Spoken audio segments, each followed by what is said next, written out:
Well, listen, you all got the second team today. I know you're expecting Johnny. And by the way, I'm just telling you, Deanie and I really, we did our best with him, okay? I mean, we really did. We worked hard, but it's kind of like really you just got a dumb coach. I was a high school football coach for 41 years. My mother-in-law, she was very opinionated, and she was not afraid to tell your opinion, even if it was involved you. And I loved bantering back and forth with her. So she would make some statement. I was always on the other side of it. And we would have arguments. It was always in good fun. And one time we were having one, and I made the greatest statement ever. And she didn't have an answer for it. And finally, she just looked at me and she said, "Oh, what would you know? You're just a dumb coach anyway." So, listen, the Lord's used that to remind me who I am. And without the Lord, I am nothing. But I really am grateful to be here. I had decided a long time ago if something like this ever happened, didn't think it ever would, there was a passage I was going to preach from. And so 5:30 this morning, I get that call, and I thought, okay, I wasn't sure, but I thought that's the passage I'm going to preach from. Now, I'm going to tell you a couple of things. I love singing. I love singing gospel songs and worship songs, and our worship team here, they do such a great job. I'm really grateful for them. And I remember, I can't sing, okay, very good. Well, it must be worse than not very good.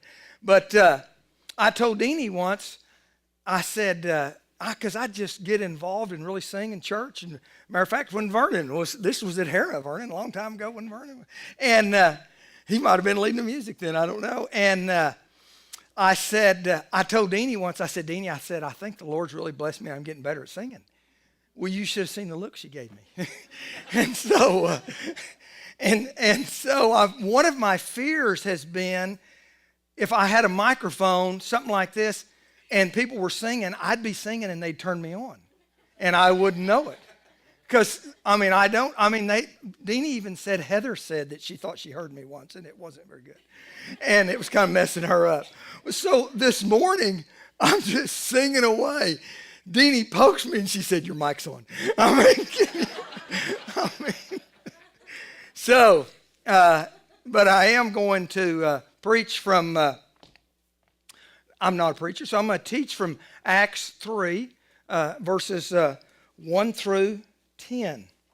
And the question is, silver and gold or the touch of God? Do you want silver and gold for your life? Which is not bad, okay? Solve a lot of problems, we think. Or do you want the touch of God? And that's really the question that was posed to this young man. He was 40 years old at the time. So I'm going to read verses 1 through 3 in Acts. "Now Peter and John went up together to the temple at the hour of prayer, the 9th hour. And a certain man, lame from his mother's womb, was carried, whom they laid daily at the gate of the temple, which is called Beautiful, to ask alms for those who entered the temple, who, seeing Peter and John about to go into the temple, asked for alms. So,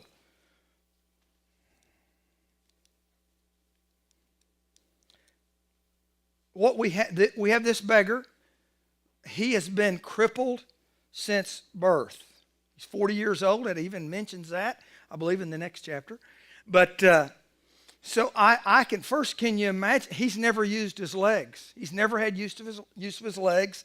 So there's literally skin and bones. He's a beggar. He does not have money. So he depends on other people helping him. He is literally, in my picture, dressed in rags, dirty, unkept.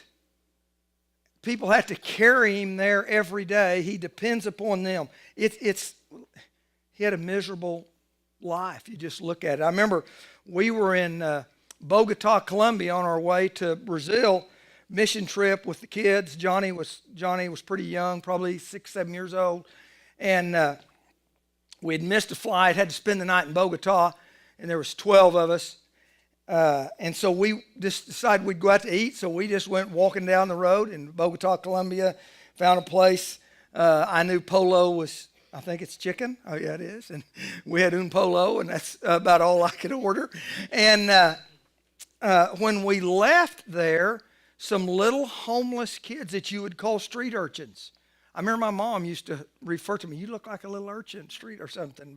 But homeless little beggars, they were literally dressed in rags.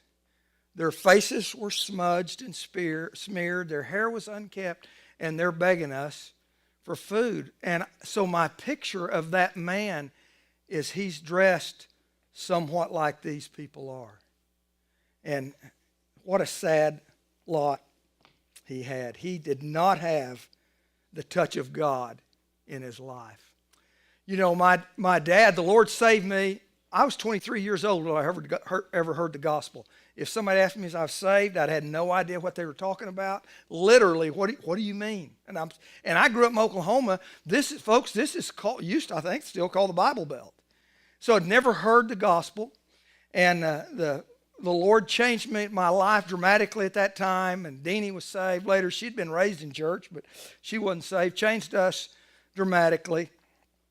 And so through that, I began to grow. I knew nothing about the Bible, nothing. I'm going to give you some help or hope. I could find Genesis and Revelation, and I'm not kidding. And some reason I could find Matthew, Mark, Luke, and John. I could leaf through, and I knew they were kind of close to the middle, a little past.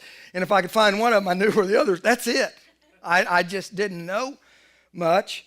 And the Lord changed me dramatically. Well, you know what I wanted to do? I wanted to tell my dad. My mom wasn't living, so I wanted to tell my dad. And so I've never been so nervous in all my life. Young Christian, my heart's just about to, I figured he could see my heart. It's pounding.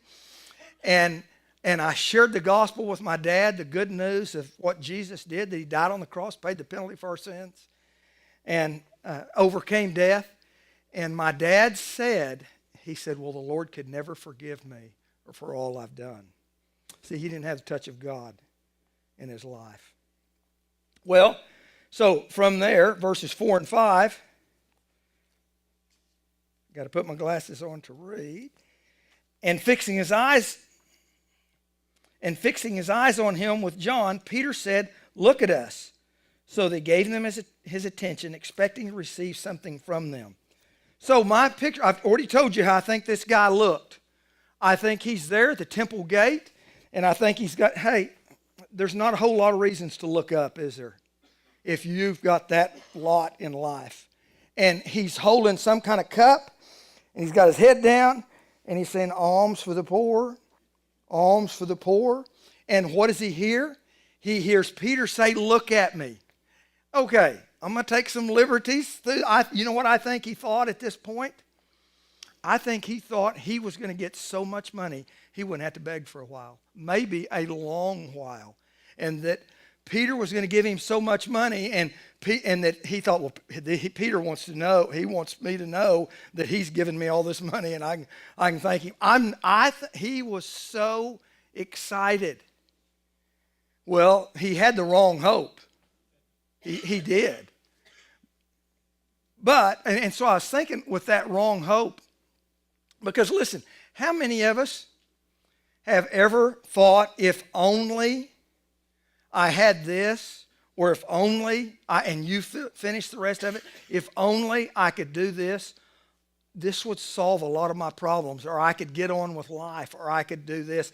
I don't know if there's not a one of us in here that hasn't thought that at some time or another, right? I mean, we just think that's what it is. If only I could have, if only I had some more money so I could do this. If only I had a nicer car so I could, or a bigger house, or listen, only didn't have the family problems. If only I had a different job. If only my husband would just treat me right. Okay. And if only my wife or my kids wouldn't act, if they just do what We can just go on and on and on. We've all had those. And we're thinking if this would maybe solve it. I remember reading, you all, most of you at least, have heard of Tom Brady. I was a football coach for 41 years. Deanie can't name. Anyway, she she does. She knew Tom Brady, and he was the coach. He's the quarterback of the New England Patriots. Some say he's the greatest quarterback ever. They've won, I don't know, maybe 5 Super Bowls. I'm not sure, but as a young quarterback, they won their first Super Bowl, and he was interviewed on national TV. They played this program on national TV. And they're talking to Tom Brady about his life and everything. So they asked him about the Super Bowl. He said, listen, it was my ultimate goal in football. Matter of fact, I couldn't imagine how great it would be. And it's all I ever desired and all I wanted was to win the Super Bowl. And then he said some of the most tragic words I've ever heard, but truth. And he said, after I won, I said, is this all there is to it? Wow. Listen, you got that money. Is this all there is to it? Or this? It's the wrong touch. I'm not kidding. I literally jumped out of my chair and I said, it's Jesus. It's Jesus. I don't think he could hear me. He just kept, but folks, that's it. See, the beggar thought he was getting the wrong touch. He thought, oh, this is going to solve all my problems, and I'm getting the wrong touch. Well, so verses 6 and 7.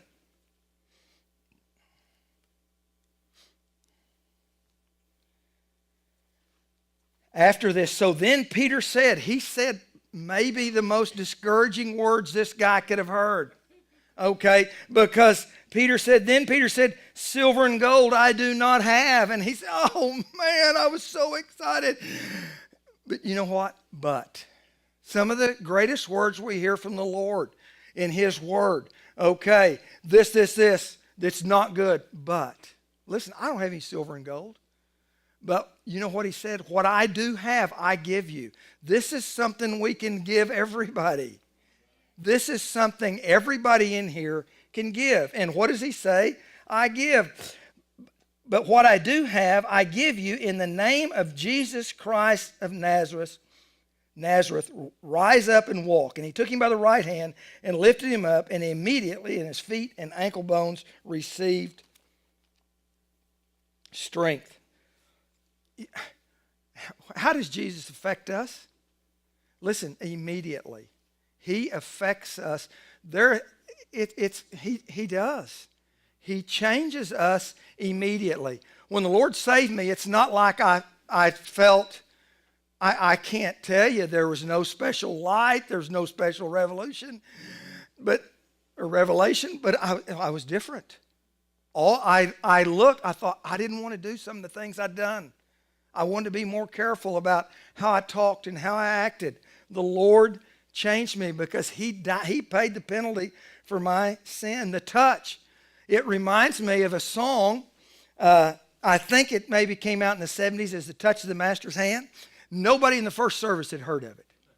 Had anybody? Oh, great. We've got to cut. Yes, there we go. I thought, okay, I was really disappointed Vernon hadn't raised his hand yet. So come on, he's an old guy. Well, and at the end of it, it's an auction. And at the end of it, the auctioneer says, listen, we've got one item left. It's an old violin. He pulls this old, battered, beaten, dusty violin out. And he said, somebody buy this and the auction's over. He said, we need to close the auction. And so he said, who'll give me $1? $1. Who'll give me $1? $2. $3.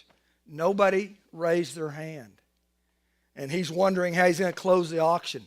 About that time, an old man came from the back of the auditorium, comes walking slowly up on the stage, takes that old beaten, battered violin, dusts it off a little bit, And he starts playing the most beautiful violin music they said they'd ever heard. Said it sounded like it was coming from heaven. And then the auctioneer says, who will give me 1,000, 2,000, 3,000? And the crowd is wanting that violin. And somebody said, what made the difference in that violin? Here's the best news: the touch of the master's hand. Wow, he can take a beaten, battered body. Maybe it's just on the inside. We're more beaten and battered on the inside than we are. And he can change you forever. The touch of the master's hand. I remember we really did, some of the stories Johnny tells are really true. No, I'm just we really did. I don't tell him I said that, okay? Because he's, but we really did live out on a farm, had 440 acres, probably for about 9.5 years. There's a story in itself that you can't believe. We lived there rent-free, didn't pay a thing. It's unbelievable what the Lord did. But after we'd been there a while, another guy bought the land, and he wanted to use it for himself, but he let us stay there, and we kind of became the caretakers. It had fence all the way around it. On the back side of the property, there was a gate that was chain linked. I had never seen it unlocked. In the whole 9.5 years I was there, I never saw it unlocked. On the front side, after the man bought it, there was a creek there was a field, alfalfa field out front, then a creek all along the front, and he put in an electric gate so you couldn't get into the property without that gate being opened. And so one evening, and by the way, I'm not kidding. My wife Deanie she's the best at sharing the gospel one-on-one with anybody I know. And so it was late one afternoon, and I looked out the window. There's a guy parked out front, and I'm thinking, how'd that guy get here? What's he doing? Young guy, mid-20s, I would say, and he's kind of walking around. And so I told Deanie, I said, well, I'm going to go find out what's going on. Now, I think some people would say, I'm a believer. I've got the best news anybody can ever hear. You know what? This guy's locked on our property and can't get out. Would you say maybe that's a divine appointment that God had sent him there? It's almost like it's written in the sky. John, tell him about Jesus. And I knew that, so I go out there, talk to him. He tells me, I found out why he was nervous. He'd just gotten out of prison. And he had lived, and matter of fact, he raised his shirt. He had a horrible scar in his stomach where he'd been shot. And so he had been raised by his grandparents in that area. There was a good fishing pond on the back part of that property, and he came in through the backside. He said that gate was unlocked. So I came in. I've never seen it unlocked before. Anyway. You know what he did when he drove in? He locked the gate. He locked him, so now he said, I drove around the whole property. He was so nervous because I imagined, if I'd call the police, he'd maybe be charged with trespassing. Who knows what's going to happen to him? So he's really nervous. And so I talked to him this time, and he's telling me his story and everything. And then finally I said, well, I'll tell you what, it's a remote control gate. I'll go get the remote and open the gate for you so you can leave. Yeah, got the best news he can ever hear. I don't tell him. I go in the house. Deanie says, well, I knew what she was saying. She didn't have to say anything else.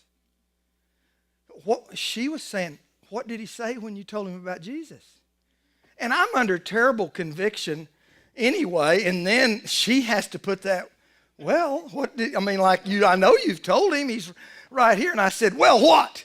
And just turned around, grabbed the remote, walked outside.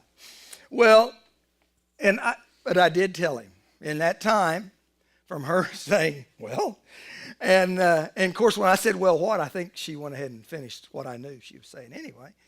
And so I go out there and I told this young man, I said, I'll tell you what, I'll open this gate for you if you'll let me ask you 2 questions. He said, sure, I just don't want to go back to prison, anything.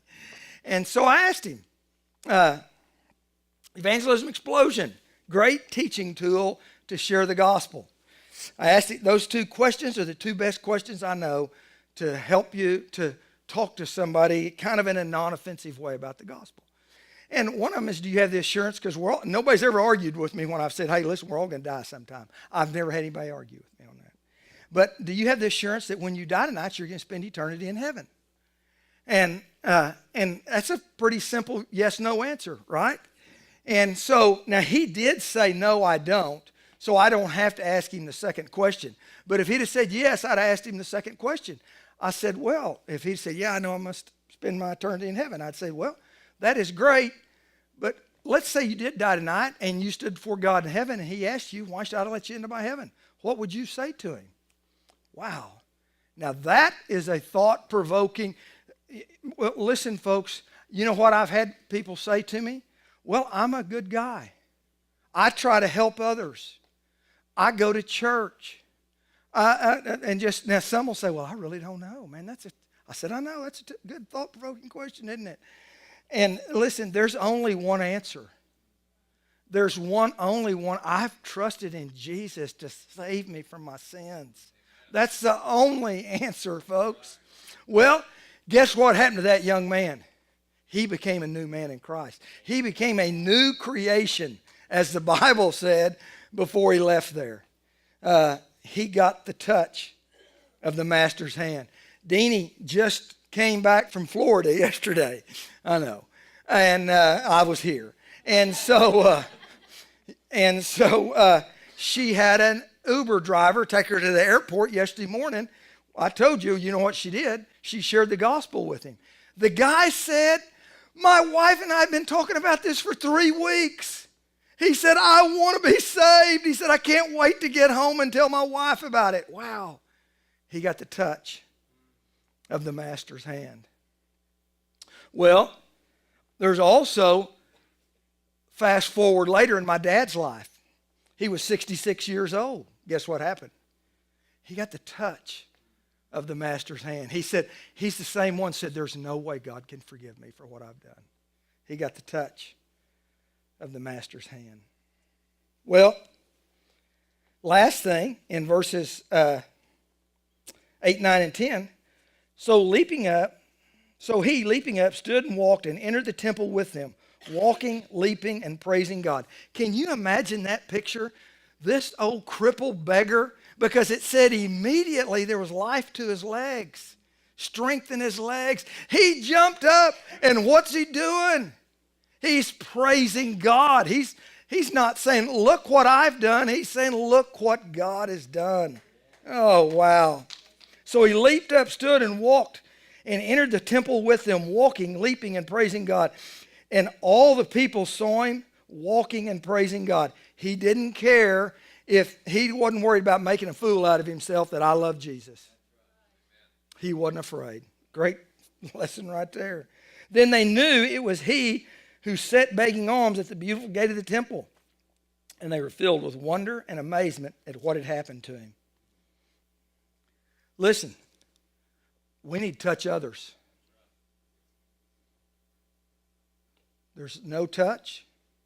There's the wrong touch. There's the touch. That's the touch of Jesus. We need to touch others. There's a story, Thomas Howker, 1855, England, was a believer, and he was going to be burned at the stake because he was a believer, had a Bible, wouldn't support the Church of England. He's going to be burned at the stake. He's in jail. There's a young man with him that's been sentenced to the same fate. And he tells Thomas, he said, Thomas, he said, you've got to tell me if God's grace is enough and this is really worth it. He said, I've got to know, Thomas.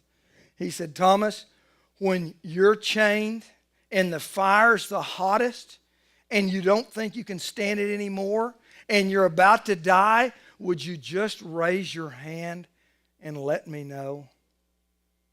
Thomas said in a soft voice, I will. They let him out a short time later to be burned at the stake. He stopped there at the foot of that stake and prayed. They said he prayed for his, matter of fact, prayed for his captors. chained him to the stake. The fire got hot, said he was burnt to a crisp. You could actually see the bones on his fingers, and Thomas had not said a word and not moved at all. To all that could see, it was pretty obvious to them, he was dead. Can you imagine the despair of that young man looking out those gates as he's waiting to be next, those prison bars? And now he sees this. And all of a sudden, miraculously, true story, folks, all of a sudden, miraculously, Thomas raises his hands, not just one, over his head. Wow. You think Thomas didn't touch others with his faith in Jesus and tell others about Jesus? It is worth it. We were in Phoenix, Arizona. My daughter, our daughter, Jenny, had just been told she had 2 weeks to live from cancer. And so we weren't in Phoenix at that time. We were in Oklahoma City. And so her husband found an alternate method of treatment for cancer. And he called them and they said, hey, she can come because you, in any way. So we flew her out there, actually it was an emergency flight out there to Phoenix, Arizona. Deanie flew out later on another flight. We get to this place. She's in terrible pain now. It's in her abdominal area. She can't walk. We had to carry her in. And really just being comfortable. We got there that morning and spent the whole day there. They're running tests, asking questions, trying to decide. I remember them saying, man, we've never dealt with anything like this. Oh, we've never done this. And I was wondering if they were really going to send her home. But we spent the whole day there. It's now the office is closed. There's a few people there still with Jenny, asking questions, doing some things. And Deanie and her husband was there. The three of us were there. And I'm walking around. The lobby area is dark. Everybody's gone home. There was a young receptionist still there, young, maybe about 23, same age as that guy, same age as me, I don't know. But a young receptionist there. I found out later her name was Megan. And so bright-eyed, pretty young lady, and I started talking to her. We'd been there all day. I hadn't talked to her all day. Nobody had. None of the three of us had. And she said, there's something different about you all. What is it? I just start smiling. And I just said, well, it's Jesus. And I said, let me go get Deanie. And, well, no, there's a reason for that. It wasn't because I didn't want to. She is good. Everybody laughed at that. But I had my wife there, and I wanted a woman to be able to talk to her. I could have done that, but anyway, and I knew, and I really kind of did it thinking, oh, wow, I'd like to do this, but I really think Deanie should. Because this is, hey, you know she's ready. The Lord He's just placed her there. Well, Megan got saved right then. Deanie came and got me. Megan's just crying, and she tells me, well, we were there, by the way, the Lord gave us 4 more months with Jenny, and before we took her home. And so we got to know Megan quite well. Jenny got to know Megan. She became Jenny did some things for her, but it was just amazing to see. But she was touched by others.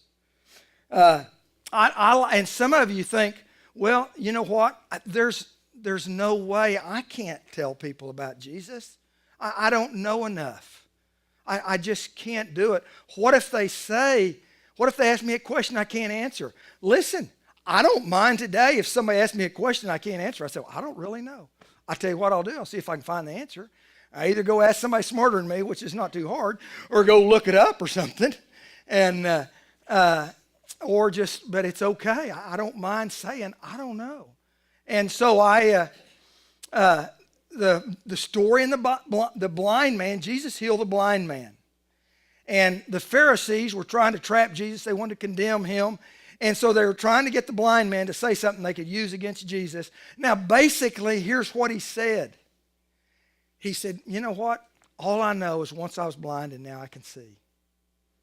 Wow. Is that a powerful statement? So what could I say if I don't know it? You know, listen. I want to tell somebody about Jesus, and they start asking me some questions I can't answer. Well, I can answer this. I can tell you this. All I know is once I was lost, and because of my sins, I was condemned to spend an eternity in hell. But Jesus has saved me, and I'm going to spend eternity. Deliver me, forgive me of my sins. I'm going to spend eternity in heaven. Wow, I can do that, can't we? Yes, we can touch others. People need the touch of God. One of the things, what do people need? They need Jesus.